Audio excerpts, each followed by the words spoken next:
एक बार syllabus complete किया, दोबारा रिवीजन भी कर डाला है। ये वो समय चल रहा है 12वीं कक्षा का जहां पर आपको सांस लेने का समय नहीं है। अब चूंकि आप पहले पढ़ चुके तो आपको रिवीजन की बहुत ज्यादा आवश्यकता नहीं होगी।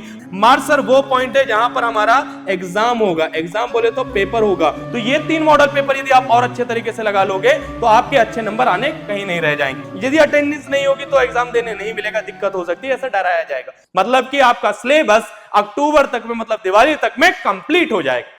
हेलो डियर स्टूडेंट्स, मैं अभिषेक तिवारी स्वागत करता हूं आपका रिविहान के यूट्यूब चैनल पर, जहां पर आपको हर वो कंटेंट मिलता है जिससे आप अपने बोर्ड एग्जाम की कंप्लीट तैयारी कर पाते हैं। इसी सीरीज में आज एक मैं नया लेक्चर वीडियो लेकर आया हूं जिसमें मैं आपको समझाने वाला हूं MP board 12th physics complete road map. क्या सर ये सिर्फ इंग्लिश मीडियम वालों के लिए? नहीं, हिंदी और इंग्लिश दोनों मीडियम वालों के लिए, क्योंकि फिजिक्स को अपन भौतिक शास्त्र बोलेंगे, उससे ज्यादा क्या ही चेंज होगा। ठीक है, तो दोनों मीडियम के लिए समझिएगा कि हम 12th फिजिक्स को अप्रैल से शुरू करके फरवरी तक कैसे पढ़ेंगे और कैसे अपन मार्च में जो 2026 में पेपर होगा उसमें बहुत अच्छा रिजल्ट लेकर आएंगे। ठीक है, एक शानदार तैयारी बताने वाला हूं, क्योंकि अरिविहान ये समझता है कि हमें शिक्षा में एक नया बदलाव लाना होगा, हमें पढ़ाई को थोड़ा और इंटरेस्टिंग बनाना होगा। अरिविहान भविष्य की शिक्षा का नया दौर और व्यू लेकर आया है आपके लिए कंप्लीट रोड मैप। ठीक है, आइए समझते हैं रोड मैप में हम क्या होता है। बेटा रोड मैप का मतलब क्या होता है? रोड मैप मतलब कि मानचित्र। सर यहां से वहां कैसे जाएंगे? जैसे अपन गूगल मैप में कोई रास्ता देखते हैं ना, ये वही चीज है। बस यहां पर मैं आपको रास्ता दिखाने वाला हूं, मतलब कि पथ प्रदर्शित करने वाला हूं कि कैसे हम अप्रैल से शुरू करेंगे और खत्म करेंगे कहां पर? मार्च पर, और मार्च तक हमारी पूरी तैयारी हो जाएगी। तो इसे हम कहते हैं बेटा रोड मैप। रोड मैप में शुरू करता हूं मैं अप्रैल से। ठीक है, मैं आपको ये बताऊंगा कैसे पढ़ना है, कहां पढ़ना है, कितना टाइम देना है, ये सारी चीजें। ठीक है, अप्रैल की में जब मैं बात कर रहा हूं तो बेटा अप्रैल में हमें 2 पार्ट खत्म करने हैं, chapter number 1 plus chapter number 2। ठीक है, अप्रैल में आपके ये खत्म हो जाने चाहिए। ठीक, चिंता नहीं करना है, आगे बताऊंगा कि कैसे। ठीक है, अप्रैल में पर आपको चैप्टर 1 चैप्टर 2 खत्म करना है। चैप्टर 1 का नाम क्या है सर? विद्युत आवेश तथा क्षेत्र। और दूसरा क्या भाई हमारे पास? दूसरा है स्थिर विद्युत विभव तथा धारिता, electric charges and field, electrostatic potential and capacitance. ठीक है, चलिए अब चैप्टर 1 और चैप्टर 2 को अपने को जब खत्म करना है तो सर इस पर भी फोकस करना है कि इस चैप्टर में बेटा जो पॉइंट आते हैं ना वो होते हैं डेरिवेशन वाले। क्या? डेरिवेशन। हमारे पास आया होगा 11वीं कक्षा में कोई प्रश्न कि निम्न का व्यंजक नियमित कीजिए, तो यहां पर अपने को क्या करना है? डेरिवेशन की थोड़ी प्रैक्टिस करनी है। गॉस लॉ से जो डेरिवेशन आएगा, ठीक है, विद्युत क्षेत्र की तीव्रता से जो डेरिवेशन आएगा। ठीक है, दूसरा हमारे पास ये चैप्टर 2 की बात करूं तो समांतर प्लेट संधारित्र की धारिता, बोले तो capacitance of parallel plate capacitor, ये टॉपिक आपको पढ़ने होंगे। ठीक है, डेरिवेशन साथ ही साथ में क्या करने होंगे अब बेटा अपने को? आंकिक प्रश्न मतलब कि न्यूमेरिकल भी करने होंगे। ठीक है, डेरिवेशन साथ ही साथ क्या करने होंगे? हमें आंकिक प्रश्नों की तैयारी करनी होगी, बोले तो न्यूमेरिकल क्वेश्चन भी करने होंगे, क्योंकि इस पार्ट से 2024 में आंकिक प्रश्न आया तो वो भी 4 नंबर का। ठीक है, चलो तो अप्रैल में बेटा हमको इस प्रकार से तैयारी करनी। अब अपन बात करते हैं कि सर मई में क्या करेंगे। याद रखना बेटा ये वो समय चल रहा है 12वीं कक्षा का जहां पर आपको सांस लेने का समय नहीं है। यदि आप सांस लेने का भी समय लेते हो तो एक आध टॉपिक छूट जाएगा और फिर दिक्कत होगी। सांस लेने का समय नहीं मतलब कि आपको इन बीच में कहीं किसी शादी में टाइम पास नहीं करना है, किसी दोस्त के साथ आवारागर्दी नहीं करनी, बिल्कुल ऐसे कोई काम नहीं करने हैं। ठीक है, सारी चीजें छोड़कर केवल 12वीं के रिजल्ट पे फोकस करना है। अभी ध्यान दीजिएगा, मई में हम क्या करेंगे सर? मई में हम पढ़ेंगे चैप्टर नंबर 3। चैप्टर नंबर 3 मतलब कि विद्युत धारा, करंट इलेक्ट्रिसिटी, और चैप्टर नंबर 4 मतलब कि गतिमान आवेश तथा चुंबकत्व, बोले तो मूविंग चार्जेस एंड मैग्नेटिज्म। अब इसमें क्या करेंगे सर हम? चैप्टर नंबर 3 में बेटा टॉपिक बता दूं, जैसे हमारे पास होता है एक टॉपिक बढ़िया सा सुंदर था, व्हीट स्टोन सेतु। बहुत मस्त टॉपिक है, कई बार आया है, पर यदि ये टॉपिक नहीं आया तो इससे आधारित कहीं ना कहीं कोई प्रश्न आ सकता है। इंग्लिश मीडियम वाले ध्यान दें, इसको हम बोलते हैं व्हीट स्टोन ब्रिज। ठीक है, किरचॉफ के नियम याद रखने हैं, साथ ही साथ बहुत बढ़िया सी चीज है जिसको अपन कहते हैं ओम का नियम। क्या बोलते हैं अपन इसको? ओम का नियम, अंग्रेजी वाले बोलेंगे ओम्स लॉ। ओम्स लॉ आएगा। यदि आपने 10th क्लास में, ध्यान देना बेटा, यदि आपने 10th क्लास में थोड़ी भी बढ़िया पढ़ाई की होगी ना, या थोड़ी भी चीजें आपको 10th क्लास की याद होंगी, तो आपको ये चीजें आसानी से बन जाएगी। बस 10वीं कक्षा को आपको उनको विद्युत धारा याद होना चाहिए। ठीक है, फिर मई में बेटा एक और चैप्टर आपको करना आवश्यक हो जाता है, चैप्टर नंबर 4। बोला क्या? गतिमान आवेश तथा चुंबकत्व। यहां पर अपन चुंबकत्व के बारे में समझेंगे। हालांकि ये भी आपने क्या किया होगा? 10th क्लास में पढ़ा होगा। ठीक है, अपन किसके बारे में समझेंगे? मैग्नेटिज्म के बारे में समझेंगे, और ये आपने शायद 10th क्लास में पढ़ा होगा। ठीक है, कि कोई चार्ज को यदि अपन मैग्नेटिक फील्ड, इलेक्ट्रिक फील्ड में छोड़ते तो क्या होता है? यदि करंट ऊपर बह रहा तो इसके आसपास विद्युत क्षेत्र बनेगा, चुंबकीय क्षेत्र बनेगा, ये कैसे बनेगा, ये सारी चीजें आप इस चैप्टर में पढ़ेंगे। ठीक है। तो इस प्रकार से अप्रैल में आपको चैप्टर 1 चैप्टर 2 कंप्लीट करना है। बेसिक किस पर ध्यान देना बेटा, डेरिवेशन पे ज्यादा फोकस करना है। इस पार्ट से आते हैं चैप्टर, जब अपन बात कर रहे हैं मई की, तो चैप्टर 3 पढ़ना है, व्हीटस्टोन से तो ओम्स लॉ जैसे टॉपिक आपको मिलने वाले, ठीक है। इसको बढ़िया तरीके से खत्म करने के बाद बेटा चैप्टर नंबर 4, यहां पर भी मैं आपको बता दूं डेरिवेशन पर ध्यान देंगे। डेरिवेशन मतलब कि क्या हुआ भैया, व्यंजक का निगमन करना, ठीक है। इस चैप्टर नंबर 4 से भी बढ़िया बढ़िया से डेरिवेशन बनते हैं।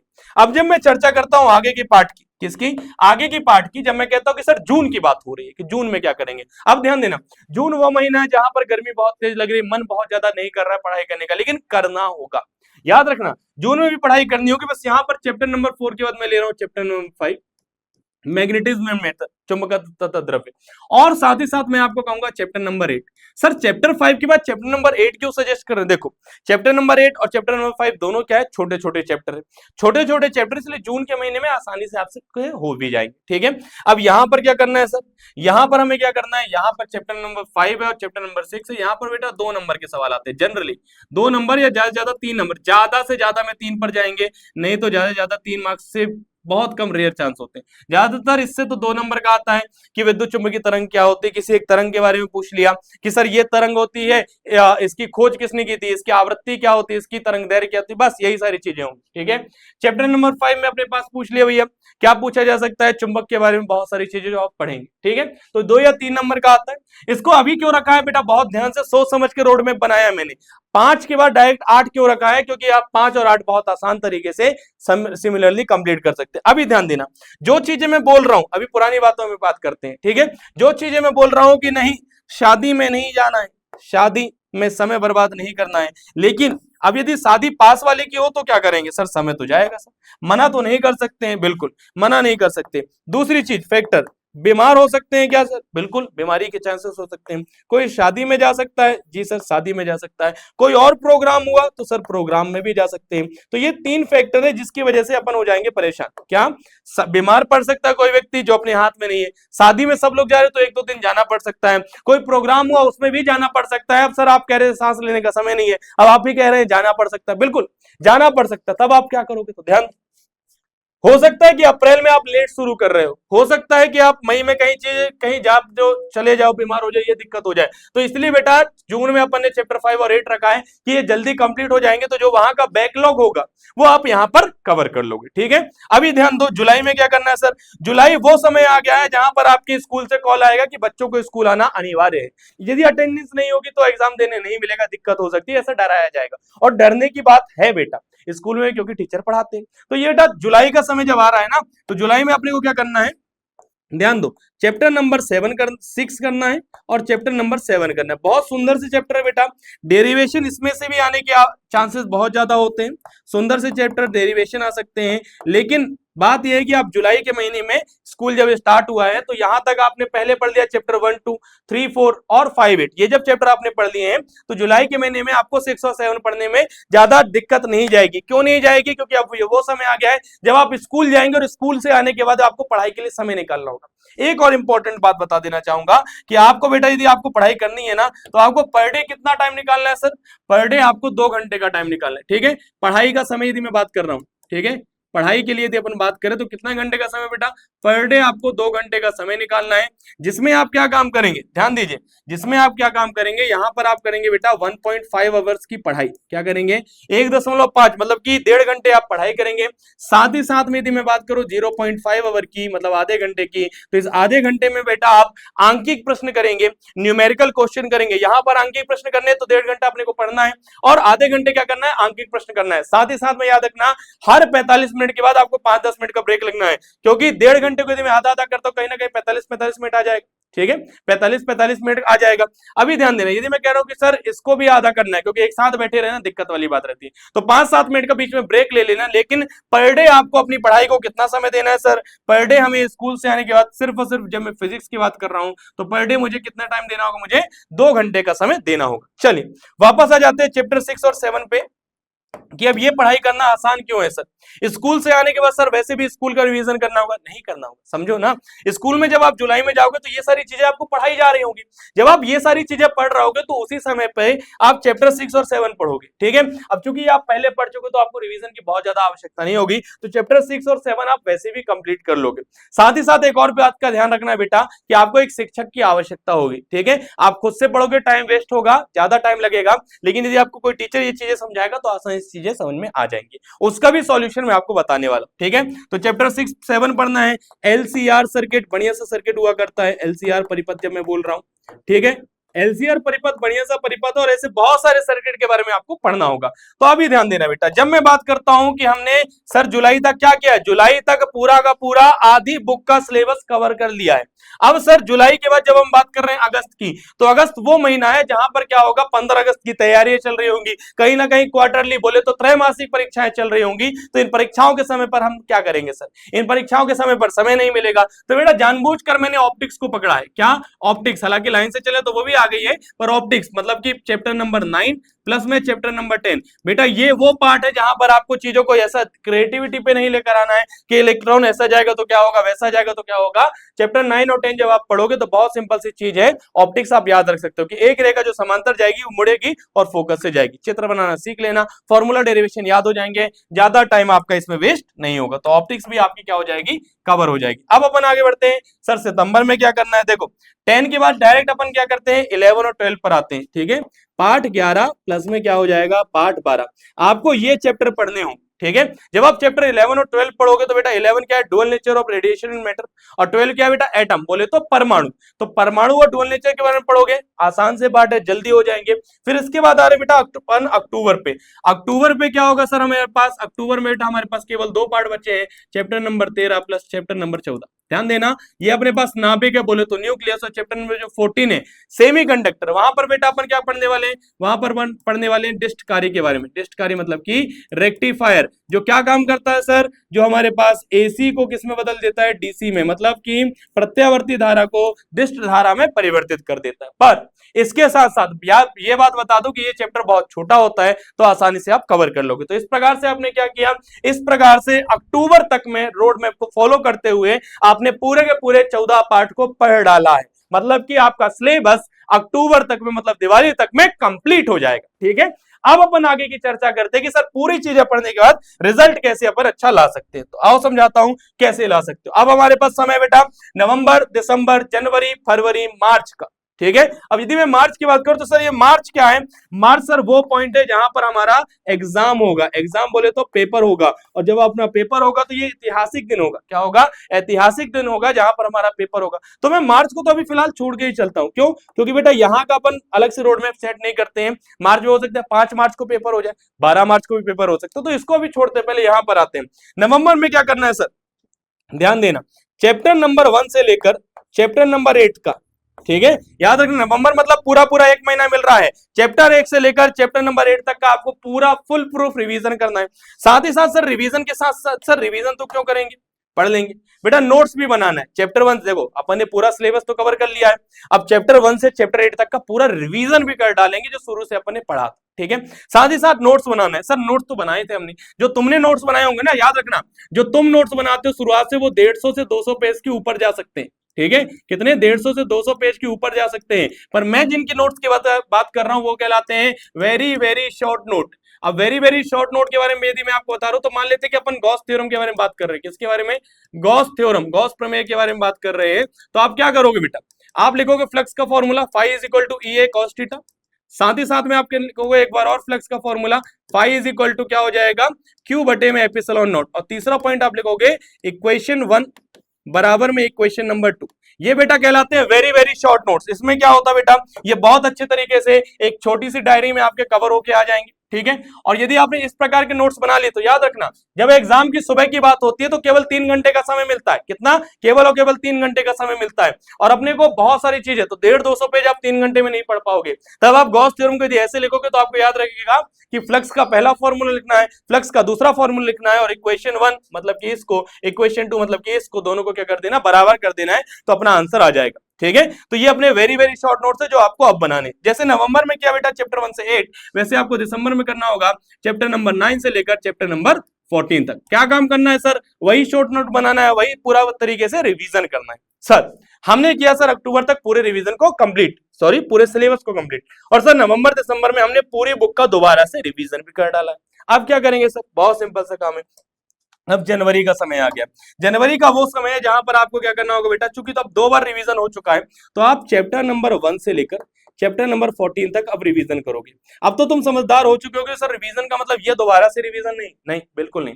अब ये ध्यान देना, यहां पर आपको क्या करना होगा बेटा, प्रत्येक वर्ष में चैप्टर 1 से क्या PYQ आया था, ठीक है, पिछले कितने साल के बेटा, पिछले 5 साल के, ठीक है, 5 साल के पेपर उठाओ, प्रीवियस 5 इयर्स पेपर उठाओ, परीक्षा दिन परीक्षा वो कहीं ना कहीं मिल ही जाएगा आपको चीज, ठीक है। चैप्टर 1 से PYQ मतलब चैप्टर 1 से पिछले वर्ष में क्या प्रश्न आया था, हर एक चीज आपके पास नोट होनी चाहिए। चैप्टर 1 लिखा अपन ने, जितने क्वेश्चन पिछले 5 साल में आए हैं सबको नोट कर लीजिए और उन प्रश्नों की तैयारी करनी है। अब आप इनको पूरा पूरा नहीं पढ़ना है क्योंकि हमने एक बार सिलेबस कंप्लीट किया, दोबारा रिवीजन भी कर डाला है, पूरा पूरा नहीं पढ़ना। चैप्टर 1 का, फिर चैप्टर 2 का, फिर चैप्टर 3 का, ऐसे PYQ करेंगे और अपने को एक महीने में, जनवरी के महीने में 1 से लेकर 14 पार्ट तक पूरे के पूरे जो PYQ मतलब पिछले वर्षों में जो पेपर आए हैं उनके क्वेश्चन को लगा डालना है। अब क्या करना है सर, फरवरी का समय है और फरवरी का वो समय होता है बेटा जहां पर प्रैक्टिकल के प्रपंच होते हैं। प्रैक्टिकल मतलब प्रैक्टिकल में नंबर मिलने हैं, उसकी कॉपी बना रहे सर, वो बहुत सारा कर रहे हैं, तो ध्यान देना यहाँ पे बहुत बड़ा काम नहीं दूंगा मैं आपको, यहाँ पे अपने को पेपर सॉल्व करना है। क्या करना है बेटा,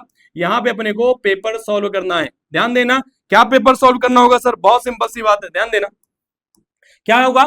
सबसे पहले तो एमपी बोर्ड अपना एक मॉडल पेपर रिलीज करता है, क्या करता है, एमपी बोर्ड का मॉडल पेपर आपको सॉल्व करना होगा, प्रैक्टिस करनी होगी, ठीक है। ध्यान देना, बोर्ड अपने स्वयं अपने तरफ से एक पेपर सॉल्व करवाता है, ठीक है, भेजता है आपको। दूसरा आपको क्या है, अपने को क्या करना है, दूसरा सैंपल पेपर लेना है, ठीक है, तीसरा भी अपने को सैंपल पेपर लेना है और चौथे नंबर पे भी अपने को सैंपल पेपर, मतलब 4 पेपर सॉल्व करने हैं। पहला एमपी बोर्ड के द्वारा दिया गया मॉडल पेपर होगा और दूसरा तीसरा चौथा मतलब ये तो 3 पेपर होंगे, आपको कहीं पर भी मिल सकते हैं। पर अरिविहान की भी जब मैं बात करूं तो अरिविहान के सैंपल पेपर इस प्रकार के पेपर होते हैं बेटा जो हम बनाते हैं। और हम कैसे पेपर बनाते हैं बेटा, सारी चीजों को एनालाइज करके, और जब हम सारी चीजों को एनालाइज करते हैं तो हमें मालूम होता है कि क्या एग्जाम में इस साल प्रश्न आ सकता है। तो ये 3 मॉडल पेपर यदि आप और अच्छे तरीके से लगा लोगे तो आपके अच्छे नंबर आने कहीं नहीं रह जाएंगे। फिर आपको क्या करना है, पिछले साल का 2023 का पेपर और साथ ही साथ में 2024 का, ये जो अपने बोर्ड एग्जाम के पेपर है, बोर्ड एग्जाम पेपर, ये आपको क्या करने पड़ेंगे, सॉल्व करने होंगे। और यदि आप बोर्ड एग्जाम पेपर सॉल्व कर डालते हो बेटा तो आपकी कंप्लीट तैयारी हो गई। कब तक, फरवरी तक, मतलब फरवरी तक में हमने पूरा का पूरा एक किताब को पढ़ डाला है, उस किताब का तरीके से रिवीजन कर डाला है, फिर उसके PYQ भी लगा डाले और आपने सैंपल पेपर, बोर्ड पेपर सारी तैयारी कर डाली है। अब क्या रहता है बेटा, अब कुछ नहीं रह जाता, अपना मार्च आएगा और मार्च में अपन केवल रिजल्ट का इंतजार करेंगे, ठीक है। याद रखना अपने कर्म करते चलने हैं, ये जितनी चीजें बता रहा हूं सारी चीजों को याद रखना है, ठीक है। और याद रखेंगे कि कर्मण्येवाधिकारस्ते मा फलेषु कदाचन, श्री कृष्ण कहते हैं कि कर्म पर आपका अधिकार है, फल पर नहीं। तो अपने कर्मों को अच्छे तरीके से करना है और फल की चिंता नहीं करनी है। जब आप फरवरी के बाद मार्च में अपना एग्जाम देंगे और अपन रिजल्ट देखेंगे तो रिजल्ट बेटा अपना 90% के प्लस में रहेगा क्योंकि अपन ने कर्म बहुत अच्छा किया है, ठीक है। क्या बात थी, कर्मण्येवाधिकारस्ते मा फलेषु कदाचन। अब इंपॉर्टेंट बात यह है बेटा कि हो सकता है कि आप ये सारी चीजें पढ़ाई करें, अब आपको एक टीचर की आवश्यकता होगी, ठीक है, क्योंकि यदि आप स्वयं से पढ़ना चाहेंगे तो नहीं हो पाएगा, आपका एक टीचर चाहिए। आप PYQ ढूंढते रह जाएंगे पर आपके टीचर आपको PDF प्रोवाइड कर दे तो कितनी अच्छी बात होगी। तो हाँ, एक टीचर जिसका गाइडेंस बहुत ज्यादा इंपॉर्टेंट आपको करना होगा। इसी बीच में कहीं ना कहीं बोर्ड एग्जाम, यदि मैं बात करता हूं, प्री बोर्ड आएगा, जी सर आएगा, हाफ ईयरली आएगा, जी सर आएगा, क्या क्वार्टरली एग्जाम होगा, जी सर, त्रैमासिक भी आएगा, प्री बोर्ड भी आएगा, अर्धवार्षिक परीक्षाएं भी आएंगी। तो परीक्षाओं से डरना नहीं है, याद रखना। मेरे एक टीचर थे बेटा, मैं नवोदय में था ना, तो नवोदय में हुआ ये क्या हुआ मैं आपको बताता हूं। मेरे पेपर आ रहे थे पर मैं बीमार हो चुका था, बीमार होने के कारण मुझे लगा कि इस बार के मेरे पेपर अच्छे नहीं जाने वाले, तो मैंने क्या किया, छुट्टी ले ली और छुट्टी लेकर घर चला गया था। अब नवोदय के हॉस्टल से मैं घर आ चुका हूं, पेपर हो रहे, पेपर होने के बाद मैं वापस पहुंचता हूं तो मुझे पता चला पेपर हो चुका है। लेकिन अब समस्या यह है कि मेरे को ये नहीं पता ना कि मैं कितने पानी में था। दूसरों को पता किसी के 30 आ रहे, किसी के 35, किसी के 40, दूसरों को पता कि वो कितने पानी में है, लेकिन मुझे नहीं पता था। मेरे फिजिक्स वाले सर थे, एक PN साहू सर नाम था उनका, ठीक है, बहुत रिस्पेक्टेड सर है। उन सर ने मुझे ये बात बताई कि सर बेटा तुमको ये काम करना है कि जो एग्जाम देते हो ना तुम्हें इस बात से ये बात पता चलती कि तुम कितने पानी में हो, ठीक है। और आप भी ऐसे एग्जाम देते रहिएगा, क्वार्टरली नहीं छोड़ना, प्री बोर्ड नहीं छोड़ना, हाफ ईयरली नहीं छोड़ना है, क्योंकि ये आपको ये बताता है कि आप कितने पानी में हैं और इसके बाद आप अपना इंप्रूवमेंट कर सकते हैं। याद रखिएगा, अरेबियन हमेशा सोचता है कि हर बच्चा टॉपर तो नहीं हो सकता, लेकिन हर बच्चा अपने आप को इंप्रूव कर सकता है। ठीक है, याद रखना, यदि तुम पिछले साल 60% लाए होंगे ना, तो इस साल आप क्या कर सकते हो बेटा, 80 से 85% ला सकते हो। लेकिन वो कैसे होगा? आपको बढ़िया टीचर चाहिए, आपको पीडीएफ चाहिए होगा, आपको क्वेश्चन चाहिए होगा, तो मिलेंगे ना बेटा। उन्नति 2026 का जो अरेबियन ने एक बैच लॉन्च किया है, उस बैच में बेटा आपको हर वो चीज मिलेगी जिसके बारे में मैंने आपको बताया। पीडीएफ चाहिए मिल जाएगा, नोट्स चाहिए मिल जाएंगे, लेक्चर चाहिए बढ़िया से टीचर के साथ वो भी मिल जाएंगे। आपको क्वेश्चन की प्रैक्टिस करनी है ना कि सर एमसीक्यू की प्रैक्टिस कर लें, चेक माय आंसर कर लें, आप आंसर लिखते हैं उसको कौन चेक करेगा, वो सारी चीजें आपको अरेबियन के इस बैच में मिल जाएंगी। प्राइस क्या है? बहुत सिंपल है। कई बार बेटा पिछली बार भी एक वीडियो बनाया तो उसमें कमेंट आया था प्राइस क्या, तो प्राइस का एक बार फिर से डिटेल दे दूं। 4,499 रुपए था, लेकिन कम किया कि अफोर्डेबल नहीं है। फिर 3,999 क्या, फिर कम किया कि अफोर्डेबल नहीं है। अब प्राइस कितना है बेटा? अब प्राइस याद रखेंगे 2,999 है। और बेटा ये वो प्राइस है 3,000 का जिसमें आपको पूरे एक साल का, 2,999 मतलब 3,000, तो 3,000 में बेटा आपको पूरे एक साल की पढ़ाई मिलेगी। सर फिजिक्स बस की नहीं, फिजिक्स बस की नहीं, हर एक subject, physics, chemistry, math, bio, और यहां तक की जो आपको हिंदी और इंग्लिश की परेशानी होती है वो तैयारी भी आपको यहां करने का मौका मिलेगा। ठीक है, तो बस उम्मीद यही कर रहा हूं कि जो भी मैंने तुमको रोड मैप समझाया है कि कैसे सर ये तैयारी करनी है, चाहो तो स्क्रीनशॉट ले लो बेटा, इन सब की बढ़िया तरीके से तैयारी करो, अक्टूबर तक सिलेबस कंप्लीट करो, नवंबर दिसंबर में बढ़िया से रिवीजन करो, अपने जनवरी फरवरी में बढ़िया से तैयारी करो, मार्च में बढ़िया सा एग्जाम देना और कहना कि अब हम जग जीत चुके हैं, हमारे 90+% आ चुके होंगे। ठीक है, तो ठीक है बेटा, आपको ये सारी चीजें मैंने आपको समझा दी है, अब ये आपके ऊपर है कि आप कितने अच्छे तरीके से मेहनत करते हैं। ठीक है, तो अंत में बस यही कहना चाहूंगा कि पढ़ाई करते रहिए, all the very best, good day and thank you.